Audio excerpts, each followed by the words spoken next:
राष्ट्रीय एकता दिवस के मौके पर भैंसा टाउन पुलिस स्टेशन की हदूद में आज महकमे पुलिस की जानिब से रन फॉर यूनिटी प्रोग्राम का शानदार इनेकाद किया गया। इस मौके पर भैंसा additional SP Avinash Kumar IPS ने इस प्रोग्राम में मेहमान खुसूसी के तौर पर शिरकत की। इस प्रोग्राम का आगाज़ भैंसा शहर के निर्मल बाईपास रोड से हुआ, जहां 2 किलोमीटर तवील दौड़ का अहतमाम किया गया। इस दौड़ में भैंसा पुलिस अमला, भैंसा गवर्नमेंट डिग्री कॉलेज टुलबा, डॉक्टर्स, कम्युनिटी बुजुर्ग, नौजवान और वाकर एसोसिएशन के अरकान ने जोश व खरोश के साथ हिस्सा लिया। तकरीबन 150 से ज़्यादा अफराद ने इस दौड़ में शिरकत की। इस मौके पर भैंसा एडिशनल एसपी अविनाश कुमार ने कहा कि कौमी एकजुटती और भाईचारे को बरकरार रखने में अवाम अपना अहम किरदार अदा करे।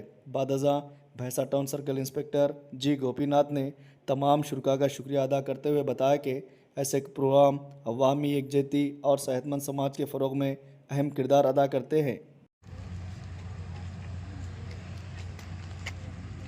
Run for unity, run for unity, run for unity, run for